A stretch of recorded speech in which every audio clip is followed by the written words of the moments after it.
آقا کریم علیہ الصلاۃ والسلام نے یہ ارشاد فرمایا کہ میں تم سے کسی چیز کا سوال نہیں کرتا، کوئی اجرت نہیں مانگتا، مگر میرے قرابت داروں سے، اہل بیت اطہار سے مودت کرتے رہنا۔ مودت یہ ہونی چاہیے کہ اہل بیت سے اگر ایک بھی لمحہ اگر تم دور ہو جاؤ تو تڑپ جاؤ۔ اگر میرے اہل بیت اطہار میں سے کسی کو پریشان دیکھو تو تڑپ اٹھو۔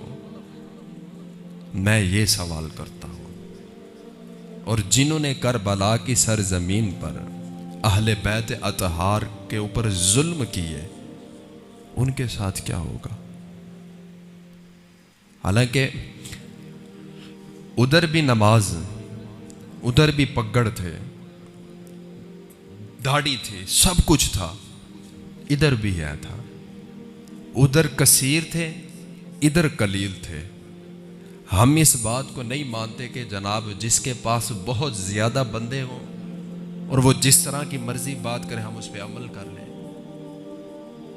یہ عقیدہ نہیں ہے۔ ابھی یہ نیٹ ورک کا دور ہے، سوشل میڈیا کا دور ہے۔ کوئی بھی بندہ سوشل میڈیا پر منہ اٹھا کے بات کر دے، یا کوئی بندہ یہ کہہ دے کہ جی فلاں بندہ جو ہے وہ ایک دن میں کئی 100 بندے مسلمان کرتا ہے۔ اگر وہ بندہ اہل بیت اطہار کا گستاخ ہے، صحابہ کرام کا گستاخ ہے، نبی مکرم کا گستاخ ہے، تو ہمارا اس سے کوئی واسطہ نہیں ہے۔ وہ ہماری نظروں میں بالکل ذرہ برابر بھی نہیں ہے۔ اگر کوئی گستاخ رسول ہے تو اہل سنت و جماعت اس شاکان مصطفیٰ کا چھوٹا سا بچہ جو ہے اس کی جوتی کے بھی برابر وہ بندہ نہیں ہے جو مسلمان جتنا مرضی کر رہا ہو۔ اگر اہل بیت کی محبت نہیں ہے تو وہ بندہ کسی کھاتے میں نہیں ہے۔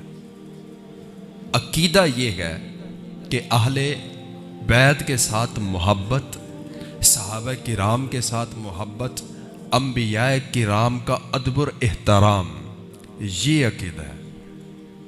تو مکے میں نمازیں پڑھ، تو مدینے میں نمازیں پڑھ، تو چاہے لاکھوں کی تعداد میں مسلمان کر، اگر اہل بیت اطہار کی محبت سینے میں نہیں ہے نا، سب کچھ بیکار ہے۔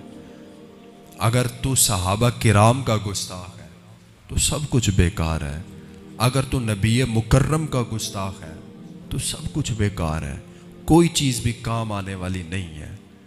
نماز، روزہ، حج، زکوٰۃ، کلمہ طیبہ، یہ عقیدہ نہیں ہے، یہ عبادت ہے۔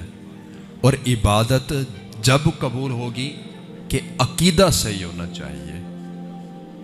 عبادت تب قبول ہوتی ہے جب انسان کا عقیدہ صحیح ہو، اور الحمدللہ ہمارا یہ عقیدہ ہے، ہمارا ایمان ہے کہ اہل بیت اطہار سے محبت ہمارے ایمان کا حصہ ہے۔ اہل بیت اطہار اگر اس روح زمین سے ختم ہو جائے تو یہ حدیث مبارکہ کا مفہوم ہے کہ دنیا فنا ہو جائے گی۔ جیسے ستارے آسمان کے طرف ہے، اگر ستارے ختم ہو جائیں تو آسمان ختم ہو جائے گا۔ ایسے ہی اگر زمین سے اہل بیت اطہار جو آج ہمارے پاس سادات کی شکل میں موجود ہیں، اگر یہ ختم ہو جائیں تو زمین ساری کی ساری ختم ہو جائے گی۔ اور ہمارے نبی کریم رؤوف الرحیم صلی اللہ تعالی علیہ وسلم، آپ نے دین کی جو بھی خدمت کی کچھ نہیں مانگا، صرف کیا کہ میرے قرابت داروں کے ساتھ مودت کرتے رہنا۔ اگر وہ پریشان ہو تو ان کی پریشانی کو دور کرنا، اگر وہ کسی ٹینشن میں پھنسے ہوئے ہوں، مالی لحاظ سے، جانی لحاظ سے، کسی بھی لحاظ سے، تو ان کی مدد کرنا۔ ایک بندہ پکا مومن اور اہل بیت اطہار سے محبت کرنے والا انسان، اور محبت بھی سچی، وہ حج کے لیے پیسے جوڑ رہا تھا، 500 دینار اس نے جوڑے کہ میں اب حج کے لیے جاؤں گا۔ درخواستیں جمع ہو رہی تھی، اس نے بھی دینار پکڑے اور وہ بھی چل دیا آفس کی طرف کہ میں بھی حج کی درخواست جمع کراؤں تاکہ میں بھی حج کے لیے جا سکوں۔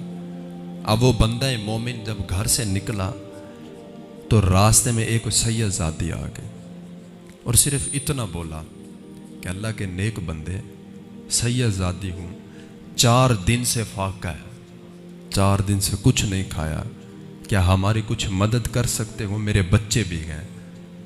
تو وہ جو بندہ مومن تھا اس کے پاس جو 500 دینار تھے، بنا کچھ سوچے سمجھے وہ 500 دینار اس سید زادی کو دیے اور رب تعالیٰ کا شکر ادا کرتے ہوئے اپنے گھر واپس چلے گئے۔ پھر جتنا بھی حاجی تھے، جتنا حجاج کرام حج کر کے واپس آئے، وہ اس کو جب ملتے نا اس کو کہتے السلام علیکم، حج مبارک۔ جو بھی آتا اس کو کہتا آپ کو حج مبارک۔ وہ بڑا پریشان تھا کہ میں تو حج پہ گیا ہی نہیں، تو یہ حج کی مبارکیں مجھے کس لیے دی جا رہی ہیں؟